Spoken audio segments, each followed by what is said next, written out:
তৃণমূলের সমাজসেবা হচ্ছে পকেট সেবা। এখন সেই পকেট সেবাটা ওনার পছন্দ কিনা সেটা উনি ঠিক করুন না। তৃণমূলের সমাজসেবীরা এমন রাস্তায় নেমে পড়েছে, পরস্পরকে ছুরি বন্দুক দিয়ে মেরে দিচ্ছে, টাকা পয়সার ভাগ নিয়ে নিজেদের মধ্যে ব্যাপক গোলমাল। অর্থাৎ পশ্চিমবাংলা এখন প্রায় একটা জ্বলন্ত নরককুণ্ডে পরিণত করে ফেলেছে। পশ্চিমবঙ্গের শাসক দলটা তারা তো দাঁড়িয়ে আছে ইনকামের উপরে। এটা ইনকাম এক্সপেন্ডিচারের কেস। কোথায় নদিয়াতে, কোথায় আমাদের এখানে সরস্বতী পুজো বন্ধের হুমকি দেওয়া হচ্ছে। আমার তো কখনো কখনো মনে হচ্ছে এটা কি মোহাম্মদ ইউনূসের বাংলাদেশ নাকি এটা পশ্চিমবাংলা। মদন মিত্র খালি টাকা করছেন কেন আমি তো বুঝতে পারছি না। পিএম যেখানে শেষ করেছিল ঠিক সেখান থেকে এই দলটা শুরু করলো, সেই ছাড়া যদি পাগল আলো। ফলে মানুষের কাছে সত্যি আমাদেরও লজ্জা লাগে। আমাদের কিন্তু অন্যায় কিচ্ছু করিনি, কারণ সিপিএম যা অন্যায় করছিল সিপিএম বিরুদ্ধে আমাদের প্রতিবাদ করতেই হতো, তাই অন্যায় ভুল কিচ্ছু করিনি। 2025 শুরু হয়েছে মমতা বন্দ্যোপাধ্যায়ের উত্তরবঙ্গ সফরে, এবং সেখানে বঙ্গ বিজেপির যে ভাঙন ধরেছে তা কিন্তু রীতিমতো স্পষ্ট রয়েছে। অপরদিকে একের পর এক জায়গায় তৃণমূলের গোষ্ঠীদ্বন্দ্ব প্রকাশ্যে রয়েছে। এই মুহূর্তে আমাদের সাথে রয়েছেন বিমল শঙ্কর নন্দ। দাদা, আপনাকে বাংলা হান্টে আমি স্বাগত জানাচ্ছি। নমস্কার। প্রথম যে প্রশ্নের দিকে যাচ্ছে উত্তরবঙ্গ নিয়ে। উত্তরবঙ্গতে আপনাদের দলীয় অনেক পুরনো একজন প্রতিনিধি তিনি বলছেন যে মমতা বন্দ্যোপাধ্যায়ের সাথে যদি সুযোগ হয় তিনি সমাজসেবা করবেন। কোথাও কি ভাঙন ধরতে শুরু করেছে বঙ্গ বিজেপিতে? না, উনি সমাজসেবা করবেন বলেছেন। এখন সমাজসেবার ক্ষেত্রে তো কোনো দলের বাছবিচার থাকাটা উচিত নয়। তো উনি যদি সমাজসেবা করতে চান, সেখানে তৃণমূল কংগ্রেসের সঙ্গেও সমাজসেবা করতে চান, করতেই পারেন, কী আর করা যাবে। ওনার যদি পছন্দ হয়, ইচ্ছে হয় যে তৃণমূল সমাজসেবী, তৃণমূলে কি সমাজসেবা সে তো বোঝা যাচ্ছে। তারপরে কেউ যদি পা বাড়ায় সমাজসেবা করতে, কোড আনকোড, সেটা ওনার ব্যাপার। তো উনি তো এখনও আমার দলেই রয়েছেন। উনি যখন যাবেন তখন এই কথার উত্তর দেওয়া যাবে। তবে একটা কথা ওনাকে বলে দিই, তৃণমূলের সমাজসেবা হচ্ছে পকেট সেবা। এখন সেই পকেট সেবাটা ওনার পছন্দ কিনা সেটা উনি ঠিক করুন না। তৃণমূলের সমাজসেবীরা এমন রাস্তায় নেমে পড়েছে, পরস্পরকে ছুরি বন্দুক দিয়ে মেরে দিচ্ছে। তো সেই জায়গায় উনি পা রাখবেন কিনা ওনার ব্যাপার। মানে কী ধরনের সমাজসেবা হবে, সেই সমাজসেবায় উনি কতটা সামিল হবেন। বিজেপি ওনাকে এমপি করেছিল, কেন্দ্রীয় মন্ত্রী করেছিল, যতটা সম্মান দেওয়ার তার চেয়ে বেশিই হয়তো দিয়েছে। ঠিক আছে, তারপরে ওনার সিদ্ধান্ত ওনার, কিন্তু উনি বিজেপিতেই আছেন। আমি তো বিজেপি ছেড়ে না গেলে কিছু বলতে পারি না। দাদা, একদিকে যেমন আমরা দেখতে পাচ্ছি একের পর এক নেতা খুন হচ্ছে, মদন মিত্র তার মাঝেই অভয়ের বাবা মাকে অনেক কটূক্তি বলেছেন, অনেক কথা বলেছেন যে টাকা দরকার হলে বলে দিতেই পারে, এবং রাজনৈতিক মুখপাত্র হিসেবে তিনি গণ্য করেছেন। অপরদিকে দেখতে পাচ্ছি মদন মিত্র প্রকাশ্যে বলছেন যে টাকা দিয়ে দিলেই তৃণমূলের মন্ত্রিত্ব কিংবা কাউন্সিলর থেকে পঞ্চায়েতের পদ পাওয়া যায়। কি বলবেন এই বিষয়ে? মদন মিত্র খালি টাকা করছেন কেন আমি তো বুঝতে পারছি না। তার কারণ একবার বলছেন অভয় বাবা মা টাকা দিয়ে দিলেই হয়ে যায়, আবার বলছেন তৃণমূলের মধ্যে প্রচুর টাকার লেনদেন হয়। মানে এই কথাগুলোর একটা বিরাট মানে আছে। মানেটা হচ্ছে যে সব টাকার সন্ধান কি উনি জানেন? এ তো আমরা বহুদিন ধরে অভিযোগ করে আসছি, গোটা দলটা টাকার জন্য দাঁড়িয়ে আছে। এই পশ্চিমবঙ্গের শাসক দলটার, আমি ইউজুয়ালি দলটার নামফাম করে ধরতে চাই না, আমার বিরক্ত লাগে। পশ্চিমবঙ্গের শাসক দল বলেই কাজ চালাবো। তো পশ্চিমবঙ্গের শাসক দলটা তারা তো দাঁড়িয়ে আছে ইনকামের ওপরে। এটা ইনকাম এক্সপেন্ডিচারের কেস। এরা তো এখানে মতাদর্শ নেই, ভালোবাসা নেই, দলের জন্যে ডেডিকেশান নেই, কিচ্ছু নেই। কামাও, কেটে পড়ো। আর সে কামাইয়ে গোলমাল হলে পরস্পরের দিকে ছুরি হাতে তেড়ে যাও, বন্দুক নিয়ে চালাও। মালদায় দেখা যাচ্ছে একই ঘটনা ঘটেছে, পরপর ঘটছে, আরও বহু জায়গায় ঘটছে, দক্ষিণবঙ্গে ঘটছে, মুর্শিদাবাদে এর আগে ঘটেছে। কতবার কতদিন ঘটেছে, আগামী দিনেও ঘটবে। কারণ গোটা দলটা দাঁড়িয়ে আছে মানে কাটমানির ওপরে, ঘুষের ওপরে, পকেট ভর্তির ওপরে। গোটা দলটা এরকমই দাঁড়িয়ে আছে, ফলে এই দলে এটাই ঘটবে। আশ্চর্য হওয়ার কিচ্ছু নেই। একদিকে প্রশাসনিক ব্যর্থতা, অপদার্থতা, অযোগ্যতা বারবার প্রকট হয়ে উঠছে। এটা রাজ্য চালাতে পারছে না, অথচ এমন কাণ্ড করে ফেলেছে। এরা সরকার ছেড়ে যেতে চাইছে না। এরা জানে সরকার থেকে গেলে পাবলিক যা হিসাব বুঝে নেবে। ফলে সরকারে থাকার দরকার, কিছুটা এদিক ওদিক টাকা পয়সা বাড়িয়ে সরকারে থাকার চেষ্টা করছে। অন্যদিকে টাকা পয়সার ভাগ নিয়ে নিজেদের মধ্যে ব্যাপক গোলমাল। অর্থাৎ পশ্চিমবাংলা এখন প্রায় একটা জ্বলন্ত নরককুণ্ডে পরিণত করে ফেলেছে। এটা একদম লালুর জমানা, বিহারের লালু যে 90-এর দশকে চালিয়েছিল, একদম তাই। দাদা, আপনি একজন কলেজের প্রফেসর রয়েছেন, অপরদিকে আমরা দেখতে পাচ্ছি কলকাতার বুকেই দাঁড়িয়ে মমতা বন্দ্যোপাধ্যায় পড়েছিলেন সেই কলেজে যে ঘটনা সৃষ্টি হয়েছে তাকে কেন্দ্র করে কুণাল ঘোষ বলছেন যে মহিলা অভিযোগ করছেন ধর্ষণ হুমকি দেওয়া হচ্ছে যাকে, তিনি ভালো অ্যাক্টিং করতে পারেন। ব্রাত্য বসু গেছেন, কিন্তু যে সাব্বির আলীর বিরুদ্ধে ধর্ষণের অভিযোগ মানে হুঁশিয়ারি দেওয়া হয়েছিল, সেই সাব্বির আলীর বিরুদ্ধে তিনি একটা কথাও বলেননি। না, তার আগে এই যে মহিলার অভিযোগ সম্পর্কে তৃণমূল দলটির এই মুখপাত্র, যাকে কিছুদিন মানে কয়েক বছর আগেই দেখা যেত এক মুখ দাড়ি গোঁফ নিয়ে মমতা বন্দ্যোপাধ্যায়কেই গালিগালাজ করতেন, তৃণমূল দলটাকেই গালিগালাজ করতেন, বলতেন সারদার টাকা কোথায় আছে আমি জানি, কালীঘাটে চলুন সেখানে আমি দেখিয়ে দেবো, ওকে ডাকুন ওই মমতা ব্যানার্জিকে আমার সামনে বসিয়ে ইয়ে করান, জেরা করান, আমি ধরিয়ে দেবো। সেই লোকটি হঠাৎ তৃণমূলের মুখপাত্রতে পরিণত হলো। আজ অবধি একবারও সেই কথা প্রত্যাহারও করেনি, ক্ষমাও চায়নি যে যা করেছি অন্যায় করেছিলাম, ভুল বলেছিলাম সেটাও বলেনি। তাহলে ধরে নিতে হবে নিজের ওই ঠিক কোট আনকোট ঠিক বলাটাকে সম্বল করেই ও তৃণমূলে ঢুকেছে, যেই তৃণমূলের নেতৃত্ব সম্পর্কের এতটা অভিযোগ। সেই লোকটা কোনো মহিলার অভিযোগ সম্পর্কে যদি এরকম নোংরা, অশ্লীল, কুরুচিকর কথা বলতে পারে, ওকে মানুষ বলে ভাবতে আমার ঘৃণাবোধ হয়। একজন মহিলা, সে একটি কলেজে পড়ে একটি মেয়ে, তার অভিযোগকে কোথায় গুরুত্ব দেবে? আমি হলে বলতাম তার অভিযোগকে গুরুত্ব দিয়ে দেখা উচিত। কেউ যদি এই অন্যায়টা করে থাকে তার কঠোর সাজা হওয়া উচিত। আর এটাই তো দেশের আইন, এটাই তো নৈতিকতা। এইটা না করে একজন মহিলা এই অভিযোগ করছে, একজন মহিলা কোন লেভেলে? তুমি নিজে তো একজন মহিলা, কোন লেভেলে গেলে মানুষ এরকম অভিযোগ করতে পারে বলো দেখি? তারপরেও সে এই রকম কথা বলছে। এই লোকটাকে আমি কি বলবো আমি জানি না, অত্যন্ত অশিক্ষিত, অসভ্য, মানে বললে খুব কম বলা হয়, ভদ্র ভাষায় এর চেয়ে আর কিছু বলতে পারছি না। ইতরের মতো এই ধরনের কথাবার্তা আমি বলি না কখনো, আমি এই ধরনের কথাবার্তা বলিও না, আমার রুচিতে বাদে। এবার পরের প্রশ্ন আসি যে পশ্চিমবাংলায় এগুলো ঘটছে। দেখো একটা কথা বলি, সেটা হচ্ছে এটা খুব নতুন কথা কি, বছর কয়েক আগের কথা, বছর 5 আগে হয়তো উলুবেড়িয়াতে একটি স্কুলের মেয়ে সরস্বতী পুজো করতে চেয়েছিল, হাতে সরস্বতী নিয়ে পুজো করতে গিয়েছিল, মেরে মাথা ফাটিয়ে দেওয়া হয়েছিল। সেখান থেকে তো শুরু এবং তারপর চলছে। দুর্গাপুজোতে হামলার ঘটনা ঘটেছে পশ্চিমবাংলায়, এটা বাংলাদেশ নয়, পশ্চিমবাংলায় ঘটেছে, সে নিয়ে প্রচুর হইচই হয়েছে।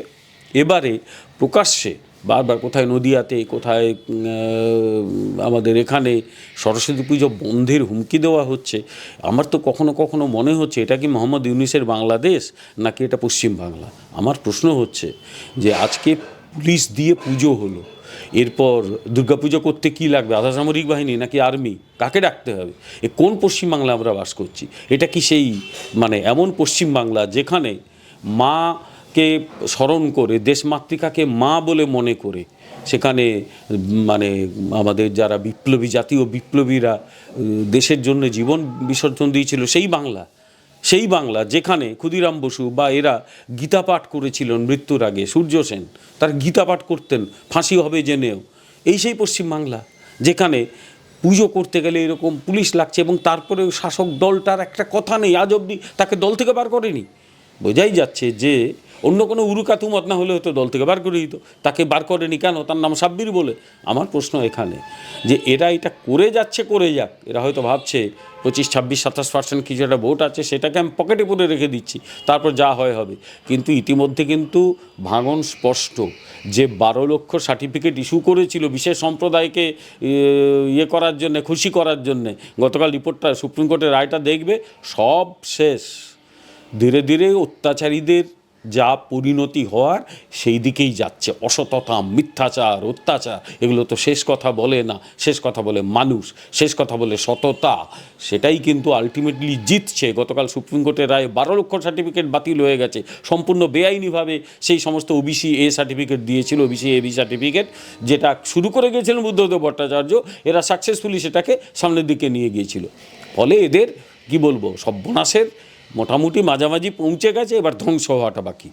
আপনি একজন রাষ্ট্রবিজ্ঞানের প্রফেসর রয়েছেন, আমি একটা প্রশ্ন আপনার কাছে করতে চাইছি যে আমরা দেখেছিলাম বাংলাদেশে মূর্তি ভাঙা, তারপরে দেখলাম হাসিনা সরকারের পদত্যাগের পর সেই ঘটনা একেবারে বারবারন্তি আমাদের বাংলাতে দেখতে পাচ্ছি। আমরা দেখেছিলাম বাংলাদেশে পুলিশকে দাঁড়িয়ে থেকে পুজো করতে, অপরদিকে আমরা দেখতে পাচ্ছি আমাদের পশ্চিমবঙ্গে সেই চিত্র আমরা দেখতে পেলাম যে পুলিশ রয়েছে, ভেতরে হচ্ছে সরস্বতী পুজো। কি হতে চলেছে ভবিষ্যৎ পশ্চিমবাংলার জন্য? ডমিনিক লাপিয়ারের একটা ইংরেজি বই আছে, তার বাংলা হচ্ছে জীব কাটো লজ্জায়। তো আমার তো দেখে মনে হচ্ছে জীব কাটো লজ্জায় বা মুখ ঢাকো লজ্জায় এই পশ্চিমবাংলাকে দেখে। এবং সবচেয়ে খারাপ লাগছে, আমার নিজের ব্যক্তিগতভাবে বলি, আমার খারাপ লাগার কারণটা এইটা যে একসময় এই রাজনৈতিক দলের নেত্রী, তিনি যখন সিপিএমের বিরুদ্ধে আন্দোলনের ডাক দিয়েছিলেন, আমরা সেই ডাকে কিন্তু সাড়া দিয়েছিলাম। আপামর সাধারণ মানুষ তার 0.0001% কন্ট্রিবিউশন হলেও তো আমার মতো মানুষের রয়েছে।